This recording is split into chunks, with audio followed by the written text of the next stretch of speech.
Listen to the CBKradioland podcast. In the background? Oh yeah, it's They're doing some construction on the house. I didn't know it was going to be this loud. wow, it's pretty loud. Yeah, I wasn't sure. I can hear it. It was really loud. I didn't know how loud that was going to be, though. I thought, maybe it might just be a little bit in the background, but I guess it's kind of loud, huh? What are you doing? Putting a new window in or something? A new bay window? Actually, they're putting in a screen door. Putting in a screen door, or like a storm door, I should say. Okay, wow, crazy. Storm door, and then they're going to do some work upstairs and whatnot. But I figured the storm door was outside; it wouldn't make that much noise. But I guess he's having to do some stuff there. But yeah, we'll just record with it and it'll make it fun. Sure, here we go, man. Well, good morning. It's too early for math. It's too early for loud noises at this time. It's too early. It's 11 o'clock. What are you talking about? Remember, I'm on the best coast, the West Coast, man. The best is the West. The best is the West Coast. Yeah, the West Coast is pretty cool. It probably is pretty cool where you're at. It's probably, in the 50s and rainy and cloudy. And after living in Utah for so long in the salty lake, as you like to call it, in the valley of the salt and a lot of sun, how is it been the last year or so now that you've been in the Portland, Oregon, now moving a little bit south in what do you call it? Woogene? I call it area? Hoogene. Hoogene, yeah. So how's it been? Have you been in? From Hoogene, Springfield. From Hoogene, Oregon. From Hoogene, Chicago, Naperville. It's your favorite. CBKradioland.com. Playing only the best music in the world. This is your number one radio station. Have you missed the sun? Yeah, I do miss it a lot. It's nice and it's good. It's good and bad, I guess, because I've never been used to so much rain. I grew up in Southern California, right? Of course, as a keiki. So Los Angeles. Come on, man. I set you up. You could have said that. Los Angeles. That's kind of your calling. yeah, Boss LA, man, with some cool radio guys who I listen to. No, I don't know. It's a whole different world up here. There's a lot of trees, and which is great, I guess. I think there's more oxygen in the Oregon. Well, but you were up here, or you were up in the Washington, the Bremerton area when the mighty Abraham Lincoln went up there for a while, right? I was. I remember that you're saying that. Is this like a tribute to the 25-year thing? No, I'm just saying you had some experience in that part of the country. Yeah, I did. And even Kevin Connolly, when he got out of the Navy, when I was still on the ship, he flew down south to the Georgia or whatever. So then he wound up coming back this way. So from the hot, humid to the wet, green, I don't know. It is a whole nother world compared to the high desert. Yes, absolutely. Yes, I'm sure it is. But you've had a year or so to get used to it, and now you're actually probably a little bit closer to the ocean now, right? I think I'm still it's still a 2-hour distance, I think, from PDX where we were up there in Clackamas. Yes. It still was 2-hour drive there. I think it's about the same here. Yeah. Okay, so you can't just grab your surfboard and hit the ocean, even though I hear there's lots of sharks up there. I haven't heard that, but I'm sure. Or it's really cold. The water is freezing. It is not Southern California, San Diego water. Absolutely not. Yeah, but that water was cold too. I remember as a keiki when I would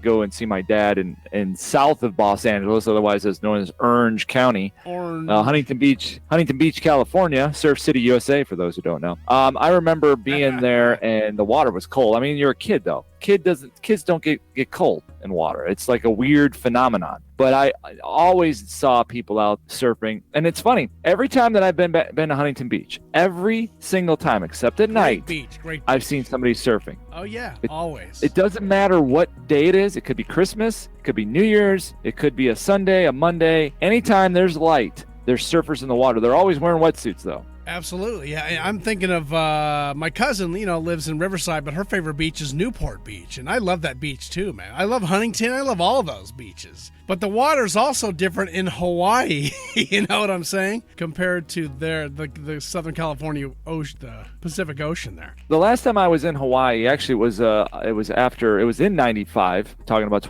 almost 25 years ago, when we were on the ship and we were supposed to go to Australia and it got canceled, and then we ended up going to Hawaii for a little bit longer. And I got off the ship and I ended up driving out to the end of one of the highways. I think it's probably all changed now, but I drove out to the end of one of the highways. I think it was like not on the North Shore, but on the other side of that. So the Waikiki side, the South Shore. Yeah, but it was, well, whatever. But I ended up going out swimming. I parked the car, I had a rental car. I went out and swam because the water was beautiful, clear, crisp, whatever. And I'm out there by myself, probably about 50 yards from the beach. And I'm swimming around, and the water's so clear. I'm looking underneath me, and I'm seeing things swim underneath me. And I'm like, you know what? It's probably not a good idea that I'm out here by myself.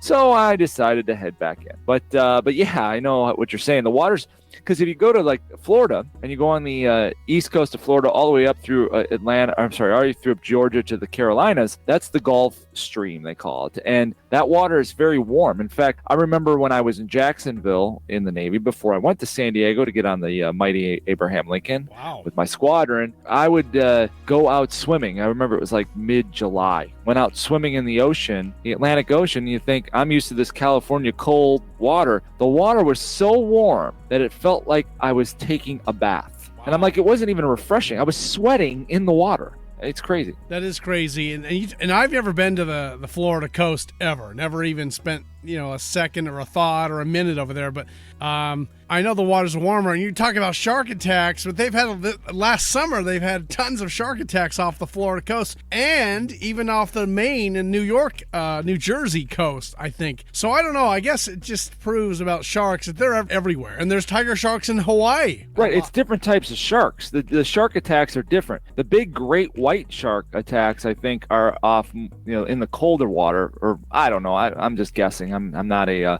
scientist of sharks, but I did see a video a couple years ago, and it was a paddleboarder. He was off the coast of San Onofre and San Clemente, if you know where that is. Yes, I do. And so he was off the coast, and he had his GoPro, and there was this like 15, 20-foot great white swimming around him. Wow. And he was taking a video of it. Now, it didn't bother him, but I mean, it's like if you're on a paddleboard and you see that, your day just got a little bit more stressful. Yeah, I agree. I've never seen a great white. I know I've been around tiger sharks, and they're pretty aggressive for Hawaiian standards. And I do know, too, that the legend says that if, back in, I don't know if they do it now, but I know in the 70s, if somebody was attacked or killed by a shark, all the Hawaiian folks would all run out there with their swords or whatever and go try to kill whatever shark they see to pretend that's the one that killed somebody. Go try to kill the sharks. Kill the sharks. Even though they're gods. I was going to say, Adam, that sharks don't want to kill people. That's not their goal. Their goal is they're hungry. They don't know the difference between us and a seal. Yeah, and I think that goes back to, I remember the South African coast. I've never been there either, but I've watched Shark Week, right? So I know there was a lot of shark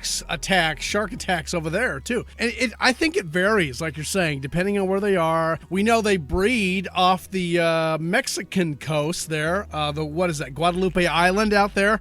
Southern Mexico, where the waters are deep, and those great whites, they're giving the birth to the babes, I guess they've said there. So I don't know. And they do travel. I was thinking of Northern California too, above San Francisco, Santa Cruz area, somewhere around there. There's great white sharks there too, and there probably are great whites here off the coast of Oregon, I'm sure. Well, it's pretty crazy because my wife Leah was in Portland a year ago, right before you moved. Right. Yeah, she was trying to see me or something, right? She's, I'm going to see your buddy or something. Right, she just missed you.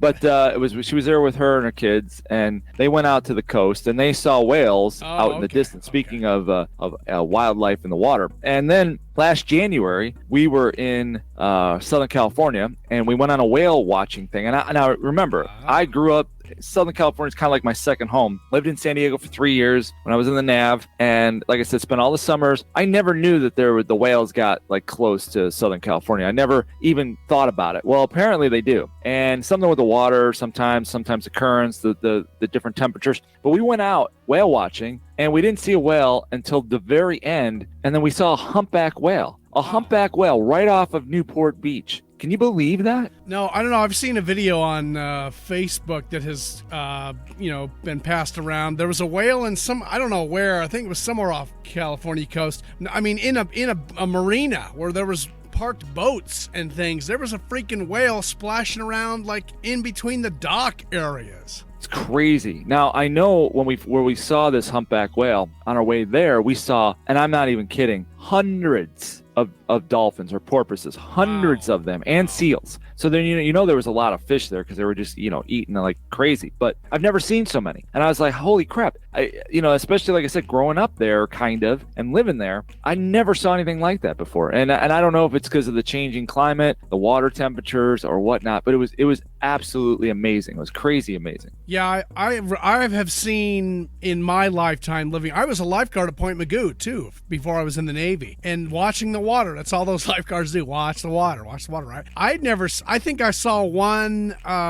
dolphin swimming once. I don't remember seeing whales either. But have you also seen the pictures of kayakers in, I don't know if it was Alaska or maybe it was near the Puget Sound up here, where the orcas hang out once in a while, which I never saw when I lived up there either. And I crossed the ferries, but they're there.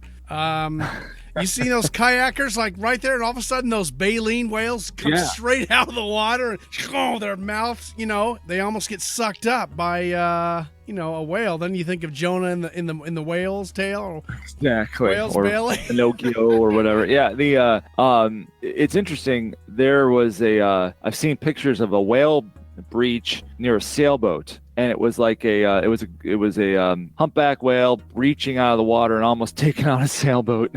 Oh man, it's crazy. And so when I was in Newport Beach last February as well, and I walked out on the jetty. Did you ever walk out on the jetties? I always like walking out when the water's calm, not too crazy. I love walking out on the jetties. Have you ever done that? The piers too are great to walk out over. There's a lot of sea lion life you see out there. I saw one when I was up walking on the pier there. Yeah, so I walk out. You know what I mean? The jetties. You know, like the rocks. The rocks. Yeah. I've seen that. Yeah, so I walked out all the way on those, and so I walked out all the way out in Newport Beach, out of the Newport Harbor there, and I'm out there, and it's a pretty long one too. You can go out pretty far in it, and I see these guys coming in. It was a really nice, calm day, beautiful day. I see these guys coming in from the ocean, and they're in an outrigger, and it's like 5 guys in an outrigger, and they're coming in, and I see them getting closer, and they're getting kind of close to the jetty. So I yell out to them, "Man, you guys must be tired." And they looked at me, why? I go, must have been a long paddle from Hawaii. They laughed. Because it looked like they were an outrigger, man. I don't see outriggers in California. No, I don't think you see those either. Not that I know of, anyway. Anyway, so hey, what about this Eddie Money thing, man? I'm doing a tribute this week to Eddie Money, TK's weekly top 5 on CBKradioland.com. He went beyond. I know. And I was supposed to see him. That's the thing that's crazy. This has actually kind of bothered me a little bit. And I was talking to some people about it, specifically Leah, my wife, and I was just mentioning how not that like I'm sad, like if I lost a family member, but I've been thinking about this a lot. And the weird thing is because I think I was supposed to see Eddie Money in June. So that was one. And I really would, there's a lot of these people that you got to see before they die. Yeah, you mentioned and that, so then Eddie Money, okay, so I didn't get a chance to see him, but I wanted to, and then he went beyond. But and I did mention that on the TK's top 5. But I think that's part of it. I think the other part of it is that he followed us on Twitter. Like right. I was amazed, like when I was like, wow, we got a real celebrity, and I think it was actually his Twitter account. But then at some point, probably some of his people took it over. So it was just interesting for that, and then just kind of now you just wonder who's next. And now obviously Rick Ocasek from the Cars. Oh, that hit me when I saw that Sunday. I'm like, what the heck is going on here, man? I wasn't huge into Eddie Money, but the songs you played, the top 5, there was one of those songs that is not a big hit. I can't remember the name of it, but I loved it. It wasn't the 2 Tickets to the Paradise, and I don't remember which one it was, but it's a kind of a rocker, but it's kind of a ballad. Anyway, I love that song by Eddie, but I felt bad for you, Tim, because I know he was your guy. He's your. That was funny. And you missed well, I mean, I just like, wow, we got this guy, and I was going to try to get an interview with him, saying that was possible, but it didn't work out. He went beyond it. And there's another song of his that I found here recently, just kind of listened to some of the Eddie Money stuff that I didn't have in the library. But it was kind of another one of his silent hits, I'll call it. And you would recognize it if I played it for you. You'd be like, oh yeah, I know that song. So I would have liked to have gotten that in the TK's top 5, probably even more than the songs I had. But yeah, he had a lot of hits, and like I said on that, he's on the top 5. He started in the late or early 70s, and he had hits all the way through the late 80s. In fact, 89 I think was his last hit, and he obviously was around doing those tours and playing in the I call them the county fair tour, because a lot of these 80s artists, 70s artists who are still rocking, who are in their 70s and whatnot, they go on the county fair tour where they go, because that's all they can play, or they play the really like the festivals. It reminds me of Peter Noon does the fair thing, right? Right, exactly. So I mean, hey, they're still drawing people. I mean, True. When Eddie Money had to cancel, Rick Springfield took his place. And I had not seen Rick Springfield. Rick Springfield, holy crap, man. That guy's 70 years old, and he looks like he's 45. It's crazy. You would never guess that guy's 70 years old. And he's still writing music and whatnot. Of course, it's just not as popular. The music, we talked about this. The music is just changed. Everything's just changed. We talked about this the last time you and I were rapping, but it's crazy how it's just changed. The whole industry has changed. Oh yeah, it's amazing. Whenever I think of you telling the stories about these people that you like, Eddie Money particularly, I think of REO Speedwagon too, man. How you've seen them in concert too, right? Haven't you? I was supposed to see REO last month, and it didn't work out. But I mean, I'm going to see them. REO Speedwagon, they are on the list, and Kevin Cronin and the gang, they're still rocking. They just played something the other day. Oh, cool, man. Very cool. I guess we're lucky in our lifetime that we have, these late night talk shows, the Jimmy Fallon, the James Cronin, because they'll bring these guys on, even the Cyndi Lauper. I hate to say it, but it's funny. Well, Cyndi Lauper reinvented herself as a musical writer of musicals, Kinky Boots or whatever she wrote. And that that brought her back into the spotlight a little bit, and she hasn't gone anywhere. I mean, she's an interesting lady. I from what I understand, the girls just want to have fun was kind of like an 80s weird pop music, but if you listen to her library of songs, she's actually very, very talented. Oh yeah, I think so. I agree. Even though she has that really high voice, whatever, but it's funny. Yeah. And it's high voice, screamy voice. Yeah. It's funny you mentioned that you're liking NPR these days too, TK, because I'm listening to NPR now all of a sudden. I don't know what's going on. It's when we get old, man. That's what happens. You listen to NPR and you like Frank Sinatra more. I don't know, it's something about it. But I find it very informative. And, they say it's a little bit more of a liberal point of view. Yeah, yes and no. It's like in today's day, you just don't know. You don't know what you know. And I've learned that over time here, that you truly only know what you're told. You don't, like, for example, I only know my parents are my parents because they told me they are my parents.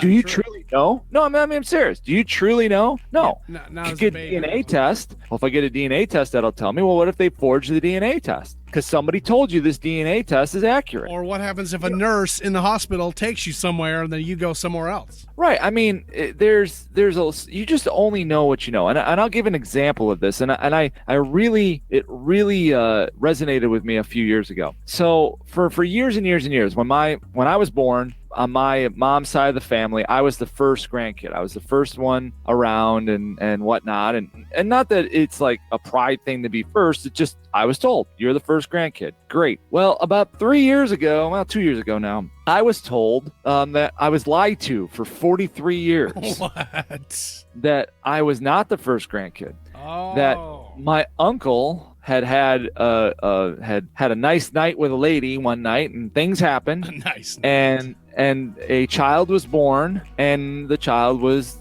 whooshed away in adoption and whatnot. And so now, of course, because of the new laws that allow people to go and examine their records, which is actually, I think, a good law, because, if you want to know hereditary stuff or if you're prone to disease or stuff, I'm not knocking the law at all, but that's the new law. People can go and find their birth peoples So this woman did, and so she made contact with not only my uncle but the family, and now she comes to family events. So she is a little bit older than me. So I am no longer the first grandkid or the first. Wow, that's crazy. And it's fine. I don't care about that. You have no hard feelings. No, I'm serious. Yeah, it's like, oh man, that's bull. But it's about. But what it did show me is that I could have taken a lie detector test 2 years ago, and they could have asked me, "Are you the first grandkid on your mom's side?" And I would have said yes. I would have passed. Wow. Because even though that was a lie, I didn't know it to be a lie. And that's my point, that you only know what you know, and anything. And so, like, in regards to like the world and dump the douche and all that stuff, we only know what we're told. We only know what the media tells us, whether it's fake media, real media in between. It doesn't matter. True. We only know what we're told and their point of view. And something about NPR seems to be a little bit beyond that, but maybe not. I'm only, but I'm just trying to listen to everything now. I do listen to some, like, I'll listen to Bill O'Reilly every once in a while because I just want to hear what he's saying. I want to hear what he's spewing.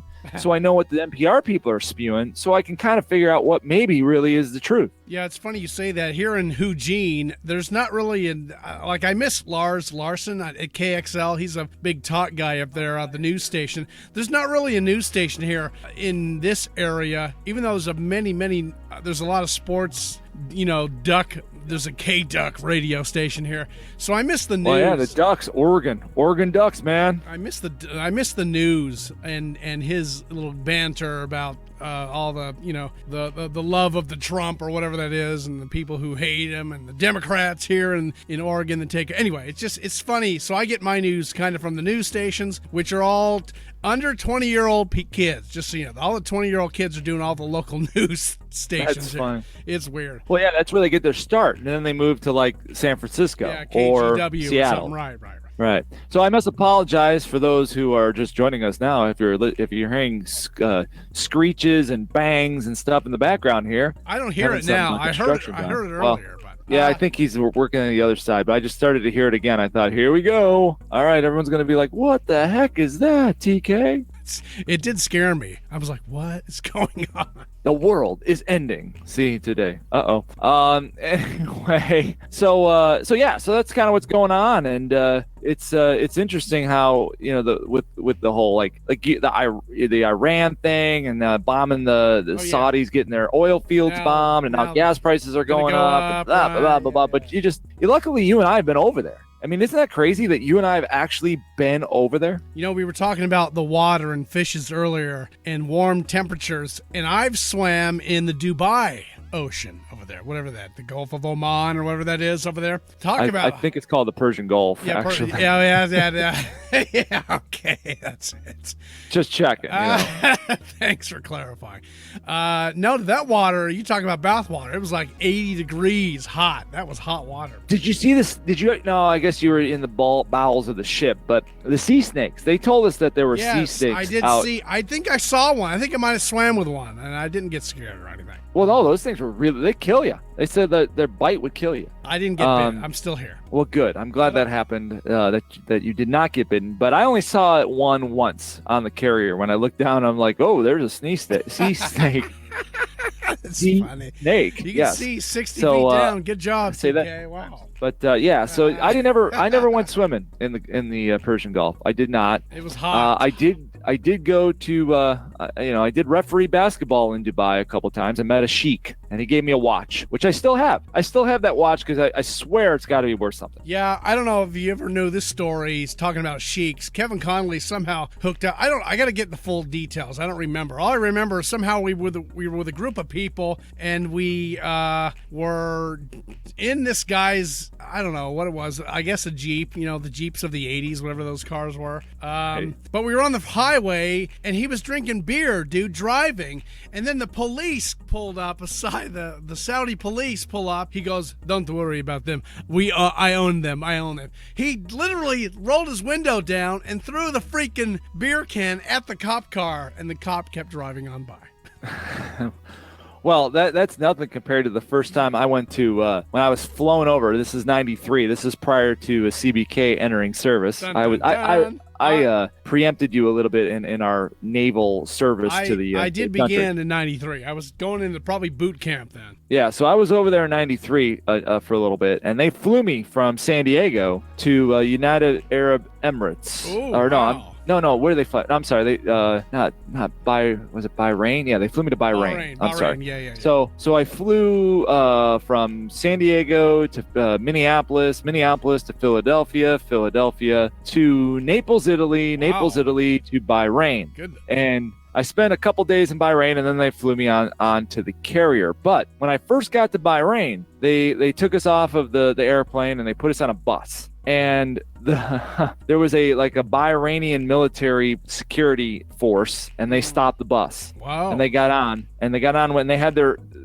automatic weapons ready to go. Wow. And I'm like 19 years old, and about crapping my pants here, and the guy walks on, and I think he only knew a couple of words of English. IDs, please, and thank you. Because he said, IDs, please. And then everybody had to put their IDs up, and he'd walk and he'd look at the ID, and then he'd look at you, but he did it with the point of his gun. Oh my He'd point his gun at the ID, and he'd point his gun at your face, and then he'd say, thank you, and move on. Whoa. Can you imagine that? You never had that happen to you, did you? No. No Saudi Arabian people didn't do that to me. No way. Yeah, that scared that'll welcome to the Persian Gulf. That was my welcome. And then I got on the carrier and was on the carrier for 60 days straight without seeing land. That was my first time on the carrier, because then we were supposed to pull into Dubai. We didn't. We ended up going to Somalia after Black Hawk Down. Oh my we were in gosh. Somalia for a few weeks. Then I did get to go to Australia, though. I did. My first port in the Navy was Perth, Australia. Oh, you're lucky, man. I'm so mad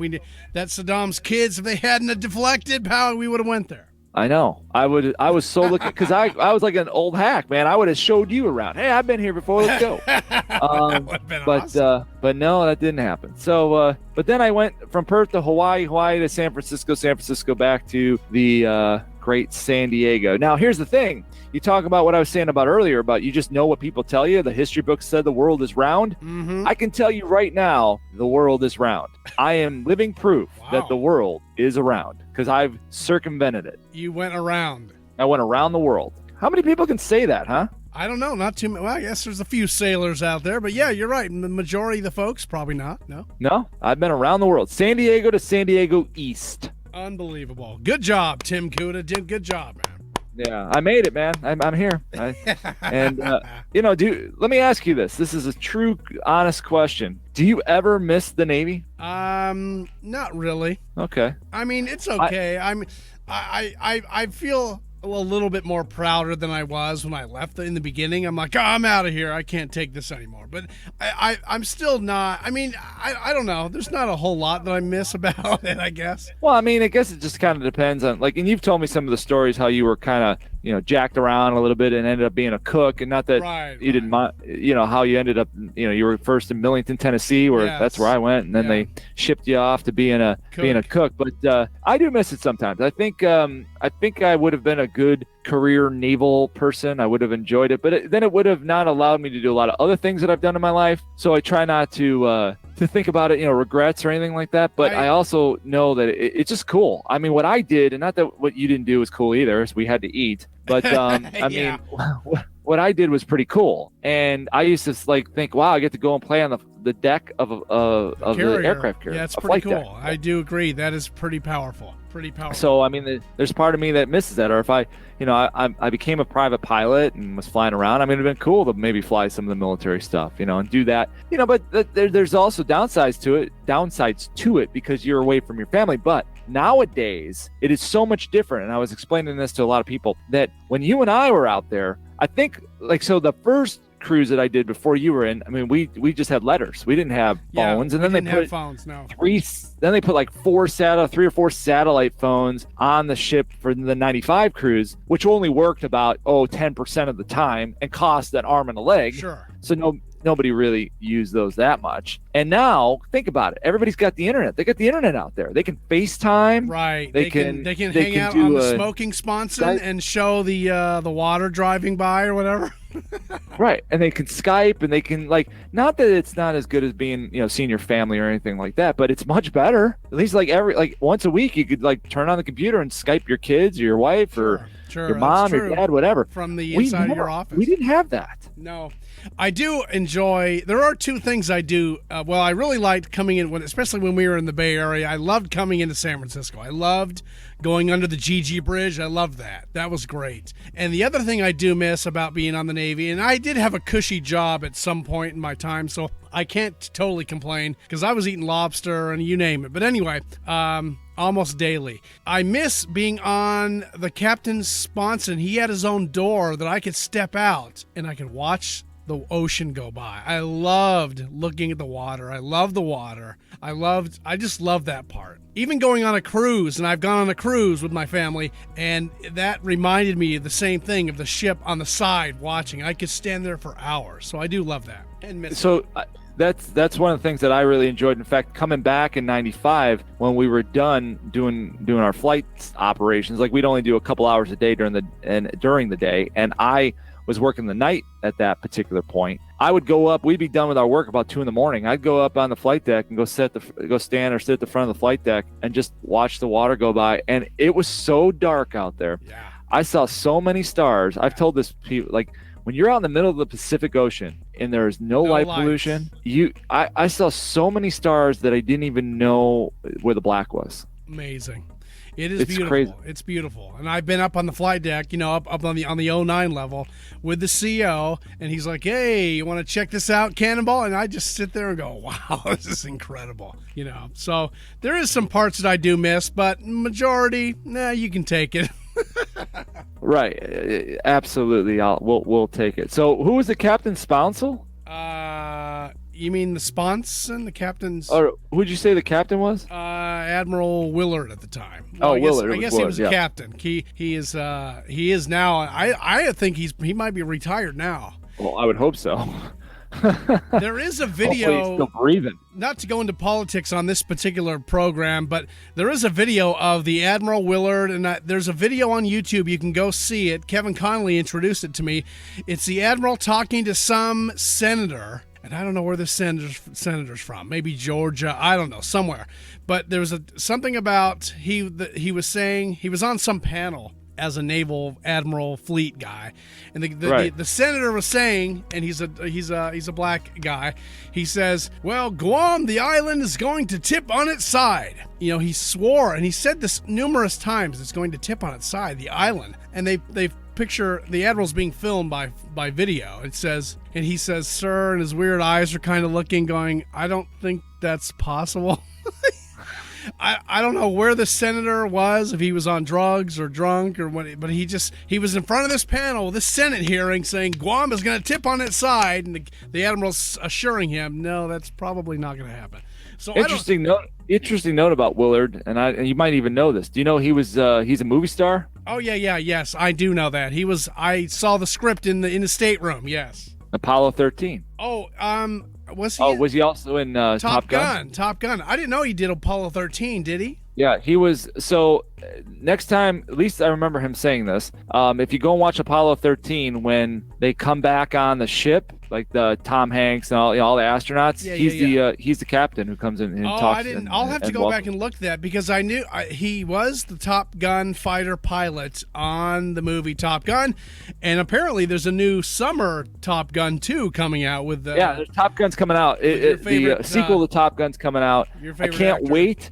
I will be like one of the first people in line to watch that movie. I'm telling you, I don't ever go to the movie theater anymore. I will be at the movie theater to watch that. Wow. I am impressive. Yeah. All right, man. Well, I got to run, believe it or not. Okay. We've been chatting for about 45 minutes. Yeah, I'm going to say this is quite a longer one that I'm going to have to make now. Because all those pictures of the last CBK that I had to add 7 minutes of audio it was like a 15-20 minute thing. It was like 18 minutes. Anyway, so this is more work for me. Thanks so much, Tim Kuda. Sorry, my friend. Sorry, but you can catch this. Hey, it was fun chatting with you, though. Always a pleasure. You can catch this on YouTube. I'll put it on Audio Boom as well, and it's all of course run from CBKradioland.com, right? Exactly. Tim, it's